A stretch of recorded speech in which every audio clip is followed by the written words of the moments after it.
I know everyone has their own personal reasons for being here. For whatever the reasons, I'm glad you're here, and I hope you have an enjoyable day. My name is Joe, and I'm from Michigan. I now spend all my time in Florida because my 59-year-old wife, Mary, resides in a dementia care facility right here in Fort Myers. I would like to share with you a short story of why I am here today, how my relationship with the Gulf Coast Chapter Alzheimer's Association developed, and how they helped me.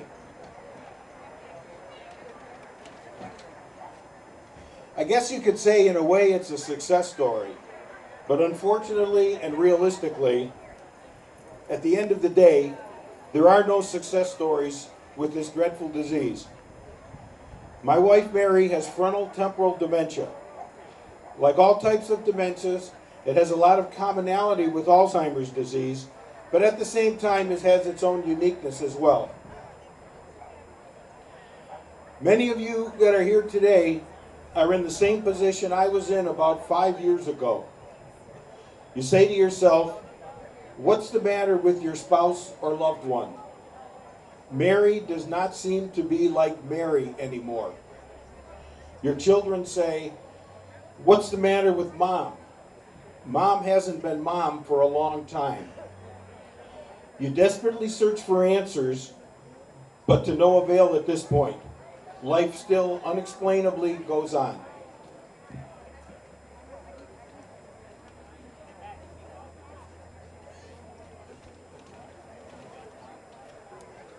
Every day, bit by bit, your loved one looks and acts more and more like a person you don't even know anymore.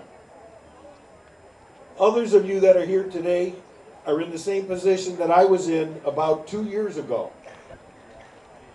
You finally get your loved one to a doctor, and you get a diagnosis that he or she has dementia. The doctor explains the devastating effects of this disease and says, hold on, you're going to be in for the ride of your life. You are saddened, but you really don't yet quite fully understand exactly what he means. Your life together is no longer the way you know it. Your spouse now reveals no resemblance to the person that you married. You now have to make a transition from spouse or loved one to a 24/7 caregiver for a dementia patient.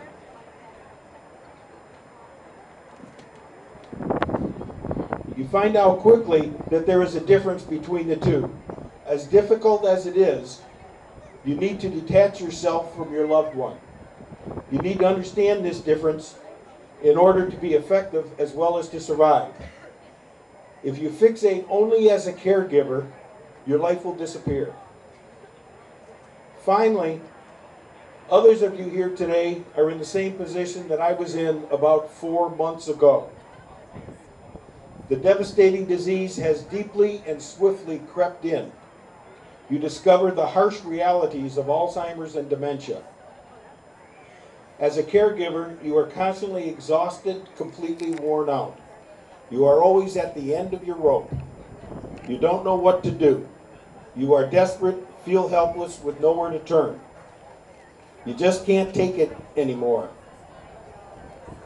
And you want it to end, but at the same time, you want your loved one back the way it was before.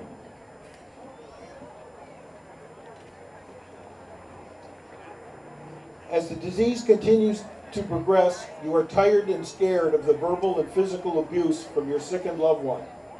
And in my particular case, I feared for my life because of the death threats and other violent actions done to me. I even had to call the police to save me, to physically save me, and to even eventually take my wife away. At this point, you are emotionally and physically drained in a way that few people can understand. You don't know where to turn to, but you know you need help. Help for both of you and your loved one. As a caregiver, you have to realize it's the disease manifesting itself and not your loved one as you used to know and love them. Although I should have done it a lot earlier, when I was at this low point, with nowhere to turn, I reached to the Gulf Coast chapter of the Alzheimer's Association for help.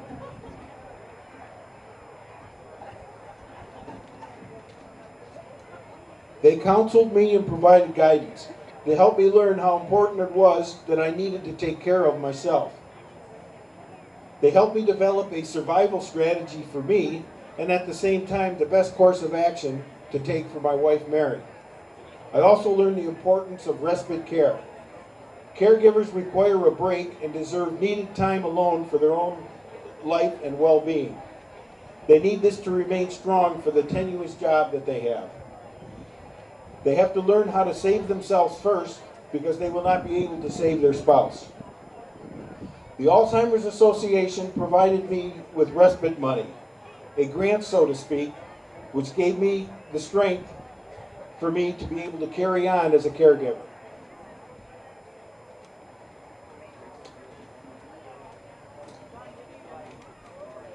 With respite care, you get a second wind, so to speak, to further tackle this dreadful disease and move forward with your life and your loved one, no matter what devastating direction it eventually turns out to be. Respite care and time can help enable you to get mad at the disease. I'm thankful and grateful to the Alzheimer's Association for their assistance and respite gift. I wish I could say that my once upon a time life will end with a happily ever after, but it won't. It never does with this disease. But at the same time, it is somewhat of a success story.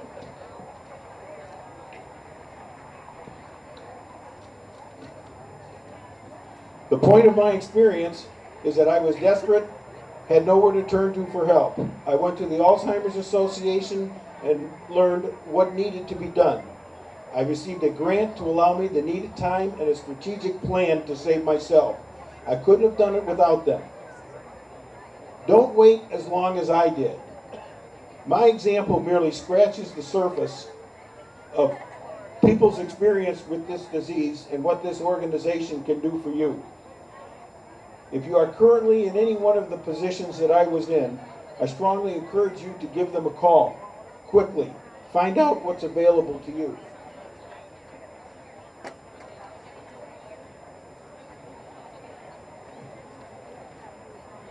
They can help you like they helped me. You can't do it alone. Give them a call so you can continue to give your loved one the care they need. Thank you and God bless you.